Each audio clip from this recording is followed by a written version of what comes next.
Hi!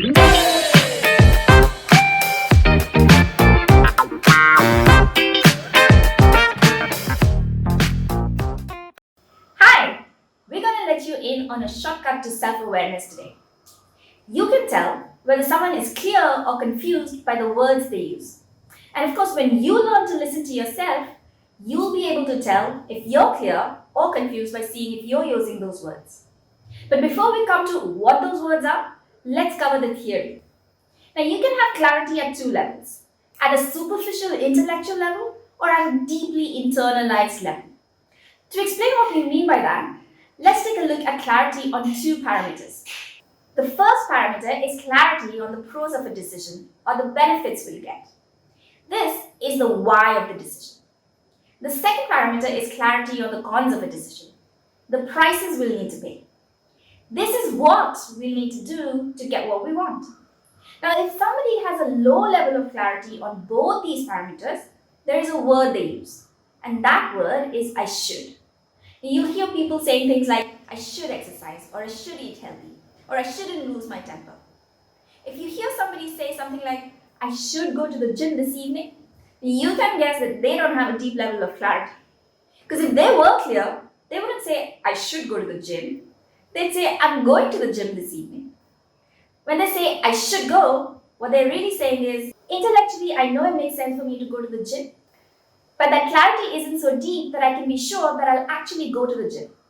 Now, if someone doesn't do the things they think they should do, or they do the things that they think they shouldn't do, then they'll end up feeling the emotion of guilt. If they keep doing this, I should eat healthy, I should exercise, but they never actually do it, then one day there will be consequences. They'll go to the doctor and find that their sugar levels are off the charts, or their blood pressure is high. Then they'll start having roti with no ghee on it and struggle on the treadmill. And when they look at the past, they'll say, I should have, and feel the emotion of regret. But at that moment, they use the words, I have to. I have to avoid sweet foods, or I have to exercise. Anytime you use these sort of words, I have to work with that difficult client. I have to wake up in the middle of the night to feed baby. I have to deal with Mumbai traffic. You start feeling the emotion of pressure. And of course, it's not true. There are no have-tos in life. So why do we say we have to do something when we actually choosing to do it? It's because we've forgotten why we're doing it. We're very clear on the prices of running on the gym because we're actually paying them. We're sweating and exhausted. But we've forgotten why. It's not that I have to exercise. I choose to exercise because I want to be fit and healthy. When you forget the why, that's when you'll start feeling the emotion of pressure, compulsion, stress. Now, on the other side, there are occasions when we are very clear on why we want something, but we haven't identified the prices we need to pay to make it happen. So, for example, I want to leave office every day at 6 p.m. because I want to spend time with my 5-year-old daughter. Here, the why is very clear. I love my daughter. But the prices haven't been identified and accepted. So we end up saying the word, I can't.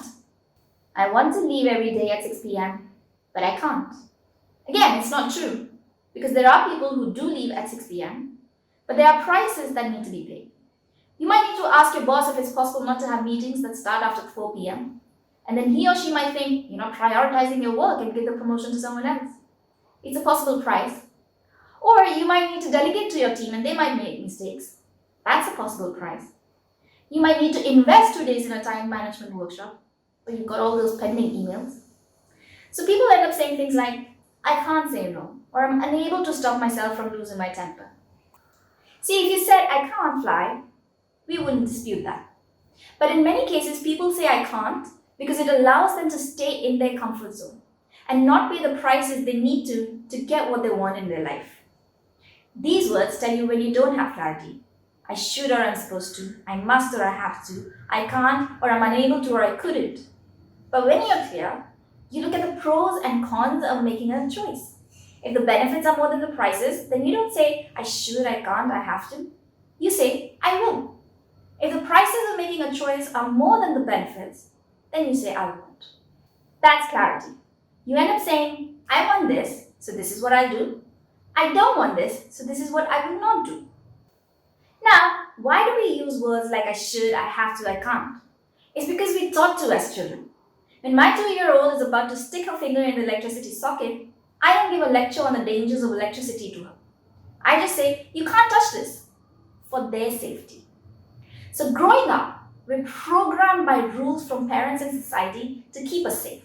You have to study for your exam. You can't stay out later than 10 p.m. with your friends. You should say thank you to Nani when she buys you a gift. And these rules are fine to have as children. But when you're a fully grown adult moving towards leadership, then the only phrase you use are I will or I won't, or I haven't decided yet. Here's an exercise for you to reflect on. Write down all the I should statements in your life. The things you know make sense, but you don't do it in a disciplined way. I should exercise. I should visit my parents more often. I should save money for my kids' college. Then write down all the have tos in your life. These are the things that you do, but you don't enjoy doing. I have to file my taxes. I have to travel through traffic every day. I have to wake up to feed the baby. Then write down the I can'ts in your life. I can't balance my work and personal life. I can't help losing my temper. I can't resist laddus. These are all statements that lack clarity. The final part of the exercise is to convert all these statements into statements of clarity. Statements of clarity have the structure I will or I won't X because Y. So instead of I have to wake up to feed the baby, it's I wake up to feed my baby because I love her and I never want her to be hungry. Instead of I should exercise, it will be I will exercise because I want to be fit. Instead of I can't help losing my temper, it will be I lose my temper because I believe that people will not take me seriously if I don't show my anger.